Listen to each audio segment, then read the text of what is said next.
నమస్తే.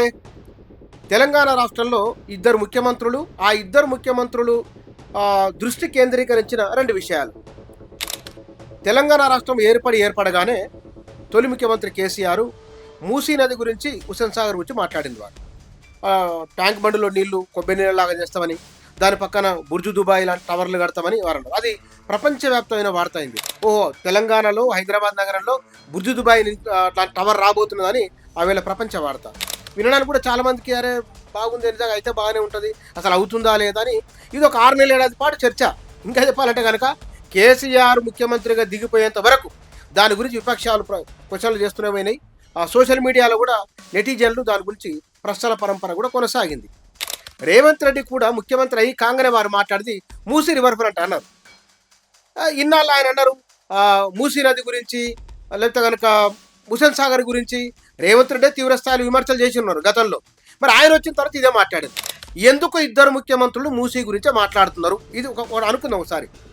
బహుశా గత ముఖ్యమంత్రి చెప్పి చేయలేదు కాబట్టి తాను చేస్తానని బహుశా రేవంత్ రెడ్డి అనుకుని ఉండవచ్చు. ఇట్లా చేయడం వలన ప్రజల్లో ఒక అనుకూలత సానుకూలత వస్తుంది. మరి మూసీ విషయంలో ఎందుకు వస్తుంది అంటే, హైదరాబాద్ నగరానికి తెలంగాణ నుంచి పొద్దున వస్తే కనుక సాయంత్రానికి ఇంటికి వెళ్ళిపోతారు. అట్లా కొన్ని లక్షల మంది హైదరాబాద్ నగరానికి వచ్చిపోతారు. ఆ వచ్చిన వాళ్ళు 90% మూసిని తగలకుండా వెళ్ళిపోరు. వాళ్ళు ఆ ఎంజీబీఎస్కి వచ్చినట్టే మూసిని చూడవలసిందే, వాళ్ళు కూకట్పల్లి వెళ్ళాలన్నా మూసిని చూడాల్సిందే, ఆంధ్ర నుంచి వచ్చే వాళ్ళని మూసిని దాటి పోవాల్సిందే. కాబట్టి ఈ మూసీ నది విషయంలో తనదైన ఒక బ్రాండ్ ఉంటే కనుక అద్భుతంగా ఉంటుందని వారు భావిస్తున్నట్లుంది. అందుకే రావడంతోనే ఆయన ఆ ప్రెస్ మీట్ ఏర్పాటు చేసి మూసీ రివర్ ఫ్రంట్ అన్నారు. సౌత్ కొరియా వెళ్ళిపోయి అక్కడ నదిని సియోల్లో ఉన్న నగరాన్ని మధ్య గుండి వెళ్ళిపోతున్న ఒక నదిని వచ్చి ఆ సుందరీకరణ ఇక్కడ చేస్తామని అన్నారు. విజువలైజ్ బాగుంది, చూడడానికి ఊహించుకోవడానికి చాలా బాగుంటుంది. కానీ ప్రజలపైన పడే భారాలు ఏమిటి? నెంబర్ 1, ఈ నిర్ణయం తీసుకునే ముందు ప్రజలను మనం మానసికంగా సిద్ధం చేసినామా? దాన్ని 50 కిలోమీటర్ల మేర మూసి ఉందనుకుంటే కనుక 50 కిలోమీటర్ల మేర అక్కడ ఏ రకమైన అభివృద్ధి నమూనా రాబోతున్నది అంటే, మన వాళ్ళు అంటున్నమాట, గవర్నమెంట్ చెప్తున్నమాట, అక్కడ హోటల్స్ ఉంటాయి, లేదా రెస్టారెంట్లు ఉంటాయి, నివాస సముదాయాలు ఉంటాయి, టూరిజం పెరుగుతుంది, అక్కడ నైట్ ఎకనామీ పెరుగుతుంది, పెరగవలసిందే, చేయవలసిందే. కానీ ఇవాళ రాష్ట్ర ఆర్థిక బడ్జెట్ మనం సంక్షేమ పథకాలకి ఇవ్వలేకపోతున్నాం. నిజంగానే రేవంత్ రెడ్డి ఆయన కావాలని ఇవ్వట్లంటే లేవు, ఆయన ఉన్నమాట చెప్తున్నారు. ప్రభుత్వం దగ్గర డబ్బులు లేవు, గత ప్రభుత్వం చేసిన అప్పులకే మిట్టీలు కడుతున్నాము, అసలు మొత్తం పోను ఖర్చులు పోను 8,000-9,000 కోట్లు మిగులుతున్నాయి, అందులోనే సంక్షేమ కార్యక్రమాలు చేయాల్సి వస్తున్నది, డబ్బులు లేవని చాలా ఓపెన్గా మాట్లాడారు ఆయన. ఆ మేరకు రేవంత్ రెడ్డి విషయంలో ప్రజల్లో ఒక అభిప్రాయం వచ్చింది, నిజంగానే డబ్బులు లేవు, ముఖ్యమంత్రి స్వయంగా ఆయనే పదే అంటూ ఉన్నారు, కాబట్టి అర్థం చేసుకోగలమన్నారు. అందుకోసమనే రేవంత్ రెడ్డి నీవు 6 గ్యారెంటీలు ఎందుకు అమలు చేయట్లేదు అని ప్రజలేమి రోడ్ల మీదకి వచ్చి ధర్నాలు రాస్తారోకలు చేయట్లేదు. ఎందుకు? తెలివిగా ముఖ్యమంత్రి డబ్బులు లేవు అని చెప్పడం. దీనివల్ల 2 జరిగినాయి. సాధారణ ప్రజల నుంచేమో కొంత అనుకూలత వచ్చింది, ఆర్థికవేత్తలు లేదు కనుక ముఖ్యమంత్రి ఇట్లా మాట్లాడకూడదు కదా, ఇట్లా మాట్లాడదాని ప్రభావాలు నెగిటివ్ ధోరణిలో ఆర్థిక వ్యవస్థ పైన చూపిస్తాయి, అట్లాంటి సరైనది కాదని కొందరు అన్నారు. సరే, 2 రకాల అభిప్రాయాలు ఉన్నాయి.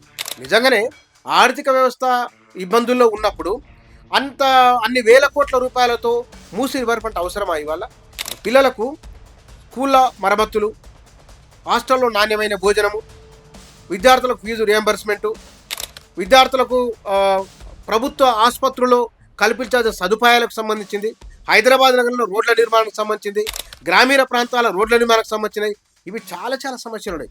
తక్షణ అవసరాలు ఏమున్నాయి? ఇవాళ మూసీకి ఆల్రెడీ గత ప్రభుత్వము ఎస్టీపీలు ఏర్పాటు చేసింది, వాటికి అదనంగా ఏర్పాటు చేయడం, దాన్ని కొన్ని జాగ్రత్తలు తీసుకొని కొంత అదనపు నిధులు కేటాయిస్తే కనుక మూసీలో ఉన్న మురికిని తొలగించవచ్చు. దాన్ని దశల వారీగా నెమ్మదిగా, ఎందుకంటే అభివృద్ధి అనేది ఒకసారి ప్రారంభమైన తర్వాత కొనసాగుతూ ఉంటుంది. అది గత ప్రభుత్వం ఈ ప్రభుత్వం రేపు మళ్ళీ వీళ్ళే రావచ్చు, వీళ్ళు రాకుండా మరొకరు రావచ్చు, ఎవరు వచ్చినా అభివృద్ధి అనేది కొనసాగుతుంటుంది. కాబట్టి ఒక్కసారే భారీ ఎత్తున అన్ని బడ్జెట్ దాని మీద కేటాయించడానికంటే అదే ఆర్థిక సాయాన్ని రూరల్ తెలంగాణకు, రైతులకు, లేదా వృద్ధులకు, లేకపోతే కనుక విద్యార్థులకు వాళ్ళపైన ఖర్చు పెడితే దాని ఫలితం చాలా బాగుంటుంది.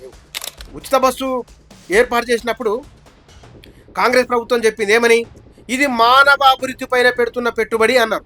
అదే పెట్టుబడి ముందు తరాల మీద ఇంకా బలంగా ఉంటుంది కదా.